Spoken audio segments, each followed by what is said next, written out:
Hi hello friends, అందరికి నమస్తే. Welcome to my channel. Telangana స్టేట్లో ఆర్టీసీలో ఉద్యోగాలు పడ్డాయి మనందరికి తెలుసు. ఇటు డ్రైవర్ ఉద్యోగాలు, అటు శ్రామిక ఉద్యోగాలు కలిపి 1700 చిల్లర పడ్డాయి, మనకందరికి తెలుసు. అయితే అప్లికేషన్ చేసేటప్పుడు చాలామంది చాలా రకాల డౌట్స్ అడుగుతున్నారు. డౌట్స్ క్లియర్ చేయడానికి నేను ఈ వీడియోని అయితే మీ ముందుకైతే తీసుకొస్తున్నా. అన్న, మెయిన్గా అప్లికేషన్ చేయాలంటే ఏమేమి సర్టిఫికేట్స్ కావాలి? నిన్న ఆల్రెడీ మనం 2-3 రకాల లైవ్ అప్లికేషన్ చేయడం జరిగింది. సో దానిలో భాగంగా ఏమేమి అవసరం పడుతున్నాయి అండ్ మన కామెంట్స్, మన సబ్స్క్రైబర్స్ కొందరు కామెంట్ చేయడం జరిగింది. అన్న, చాలామంది చాలా రకాల కన్ఫ్యూజన్స్ పెడుతున్నారు.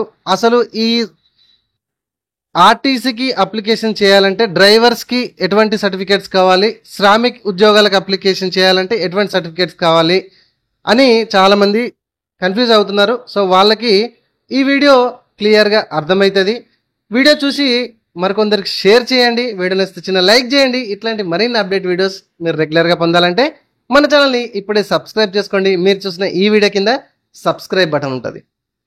ఫ్రెండ్స్, నిన్న మనం చేసిన లైవ్ వీడియో ప్రకారం అయితే, అంటే మన ఆన్లైన్ కదా, ఐశ్వర్య ఆన్లైన్ సెంటర్ మంకమ్మ తోట ఏరియాలో, కర్నూలు డిస్టిక్లో ఎస్బీఐ బ్యాంక్ పక్కనే ఉంటుందండి ఐశ్వర్య ఆన్లైన్. మనకి నిన్న డ్రైవర్స్ పోస్టులు రావడం జరిగింది. At the same time Shramik పోస్టులు కూడా మనం పిల్లలకి, క్యాండిడేట్స్కి, మన దగ్గరకు వచ్చిన కస్టమర్కి అప్లికేషన్ చేసి ఇవ్వడం జరిగింది. మరి వీళ్ళకి ఎటువంటి సర్టిఫికేట్స్ అడుగుతున్నారు అని అంటే కనుక చూడండి. ముఖ్యంగా ఫ్రెండ్స్, ఇందులో నేను క్రిమి లేయర్ అంటే ఏంటిది, నాన్ క్రిమి లేయర్ అంటే ఏంటిది అనేది క్లియర్గా నేను ఎక్స్ప్లెయిన్ చేసి చెప్తాను. అది కూడా నచ్చితే లైక్ చేయండి, మరికొందరు షేర్ చేయండి. చాలామందికి అసలు క్రిమి లేయర్ అంటే ఏంటిది, నాన్ క్రిమి లేయర్ అంటే ఏంటిది కొంచెం అర్థం అవ్వట్లేదు. అది కూడా మీకు కన్క్లూజన్ ఇస్తాను, క్లియర్ అర్థమవుతాడు.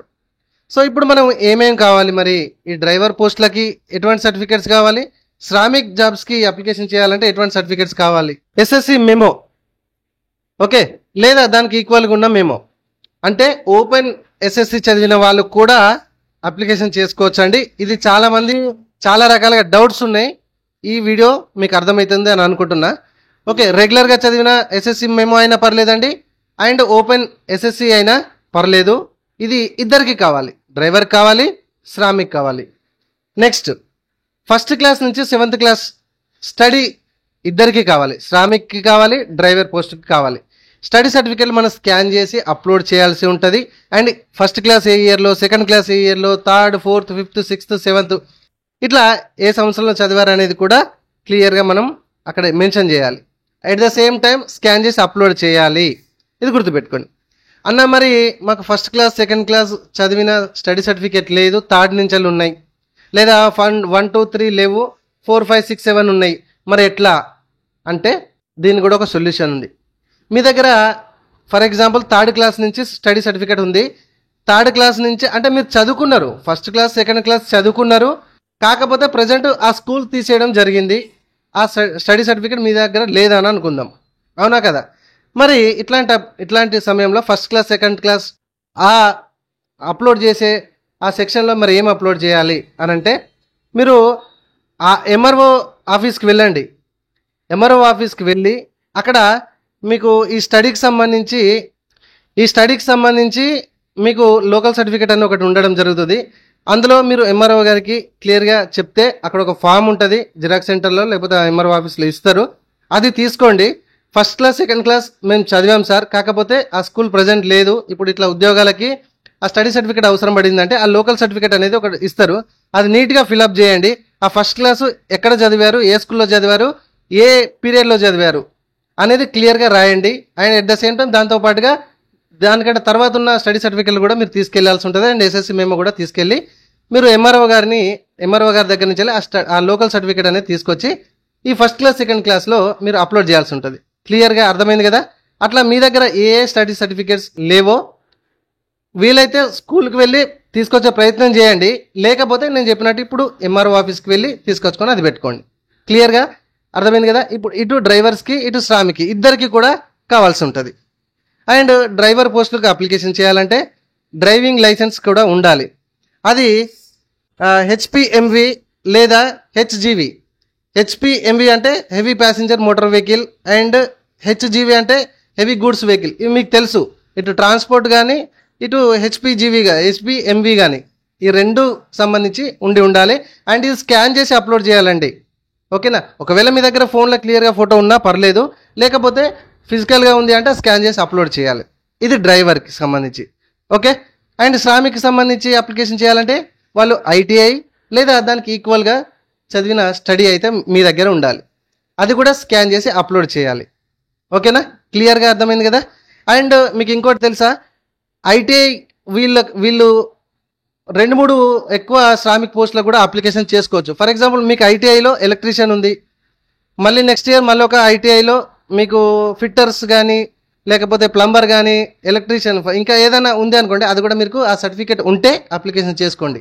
లేకపోతే మీ దగ్గర ఉన్న సర్టిఫికేట్స్ ఏదైతే స్పెషలైజేషన్తో ఉందో అది మాత్రమే దానికే అప్లికేషన్ చేసుకోండి. ఉంటేనే సర్టిఫికేట్స్ ఇంకా ఎక్కువ పోస్టులకు అప్లికేషన్ చేసుకోండి, ఇది గుర్తుపెట్టుకోండి. అండ్ మెయిన్గా ఏంటంటే నాన్ క్రిమిలేయర్. అసలు నాన్ క్రిమిలేయర్ అంటే ఏంటిది, క్రిమిలేయర్ అంటే ఏంటిది?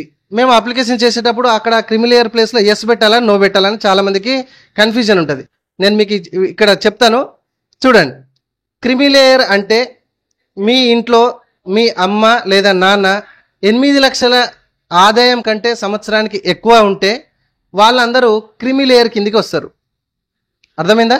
మీ ఇంట్లో అమ్మ నాన్న సంపాదించే సంపాదన సంవత్సరానికి 8 లక్షల కంటే ఎక్కువ ఆదాయం ఉంటే వాళ్ళు క్రిమిలేయర్ కిందికి వస్తారు. ఓకే. 8 లక్షల కంటే ఆదాయం తక్కువ ఉన్న వాళ్ళందరూ నాన్ క్రిమిలేయర్ కిందికి వస్తారు. అది ఏ రిజర్వేషన్ వాళ్ళైనా, ఏ క్యాస్ట్ వాళ్ళైనా, ఏ కేటగిరీకి వాళ్ళైనా. ఓకేనా? ఇప్పుడు దీన్ని బట్టి చూస్తే మీరు క్రిమిలేయర్ కిందికి వస్తారా, నాన్ క్రిమిలేయర్ కిందికి వస్తారా? నాన్ క్రిమిలేయర్ కిందికి వచ్చిన వాళ్ళు నాన్ క్రిమిలేయర్ కిందికి అక్కడ ఆప్షన్ ఎస్ అని పెట్టుకోండి. అండ్ అక్కడ స్కాన్ చేసి అప్లోడ్ చేయాలి మరి నాన్ క్రిమిలేయర్ సర్టిఫికేట్. ఇది కూడా మీరు ఎంఆర్ఓ ఆఫీస్ నుంచి తీసుకొచ్చి అప్లోడ్ చేయాల్సి ఉంటుంది. ఇది ఇప్పుడు ప్రజెంట్ మన ఆర్టీసీ జాబ్స్కి అప్లికేషన్ చేయాలంటే 1 ఏప్రిల్ 2025 తర్వాత ఇష్యూ చేసిన నాన్ క్రిమిలేయర్ సర్టిఫికేట్ మాత్రమే పెట్టాలని అక్కడ మనకు చూపిస్తుంది. కాబట్టి ఎవరైతే నాన్ క్రిమిలేయర్ కిందికి వస్తారో వాళ్ళు వెళ్ళి అప్లికేషన్ చేసుకొని వచ్చి స్కాన్ చేసి అప్లోడ్ చేయండి.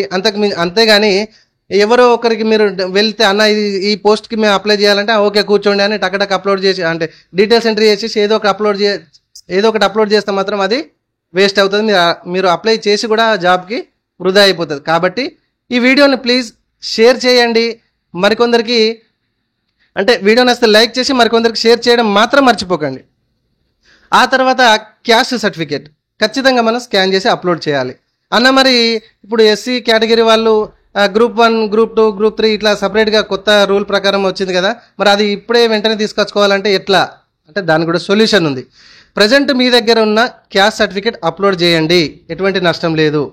మీరు ఒకవేళ ఆ జాబ్కి సెలెక్ట్ అయితే మీకు సర్టిఫికేట్ వెరిఫికేషన్ ఉంటుంది కదా, అప్పటి వరకు అప్లికేషన్ పెట్టుకొని రెడీగా ఉంచి ఆ సర్టిఫికేట్ వెరిఫికేషన్లో మీరు చూపిస్తే సరిపోతుంది.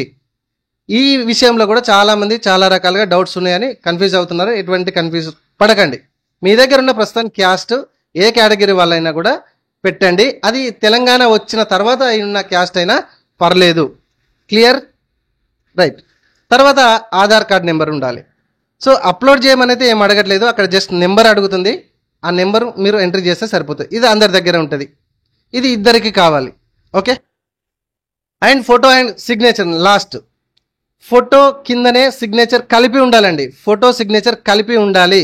ఫోటో వేరు సిగ్నేచర్ వేరు అప్లోడ్ చేయడం కాదు. అండ్ ఫోటో బ్యాక్గ్రౌండ్ ఏదైనా ప్లెయిన్గా లైట్గా ఉండాలి. అక్కడ మనకి ఇన్స్ట్రక్షన్స్లో కూడా చెప్పడం జరిగింది. యాక్చువల్గా పాస్పోర్ట్ సైజ్ ఫోటో అంటే బ్యాక్గ్రౌండ్ వైట్. ఇది ఎంతమందికి తెలుసో కామెంట్లో అడగండి, కామెంట్ చేయండి. ఓకే. లేకపోతే ప్యూర్ వైట్ లేకపోతే లైట్గా ఏదైనా కలర్ ఉండాలి సరిపోతుంది. అంతేగాని pure blue, pure red, green ఇట్లా రకరకాలుగా పెడతా ఉంటారు. అది కరెక్ట్ కాదు. అది అసలు పాస్పోర్ట్ సైజ్ ఫార్మాటే కాదు. పాస్పోర్ట్ సైజ్ ఫార్మాట్ ఏంటంటే బ్యాక్గ్రౌండ్ వచ్చేసి వైట్. అర్థమైందా? అండ్ చెప్పినట్టుగా సిగ్నేచర్ ఫోటోకి కిందనే పేస్ట్ చేయాలి. ఇది చాలామంది ఈ క్వశ్చన్ కూడా అడుగుతున్నారు. నేను ఇంకొక వీడియోలో చిన్నగా అది ఫోటో కింద సిగ్నేచర్ ఎట్లా మనం జాయింట్ చేసి అప్లోడ్ చేయాలనేది కూడా నేను చెప్తాను. సో ఇదైతే మొత్తానికి మనకు ఆర్టీసీలో ఉద్యోగాల కోసం మీకున్న డౌట్స్, అసలు సర్టిఫికేట్స్ ఏమేమి కావాలి, క్యాస్ట్ సర్టిఫికేట్స్ డౌట్స్ ఉన్న మీకు అది కూడా ఎక్స్ప్లెయిన్ చేశాను. అండ్ క్రిమిలేయర్ నాన్ క్రిమిలేయర్ అంటే ఏంటిది అనేది కూడా ఎక్స్ప్లెయిన్ చేయడం జరిగింది.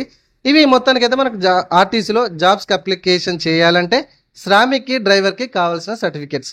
మీకు ఇంకేమైనా డౌట్స్ ఉంటే కామెంట్లో అడగండి, ఖచ్చితంగా నేను మీకు రిప్లై ఇస్తాను. ఓకే, వీడియో నచ్చితే చిన్న లైక్ చేయండి, సబ్స్క్రైబ్ చేయడం మాత్రం మన ఛానల్ని అంతకన్నా మర్చిపోకండి. Thank you very much.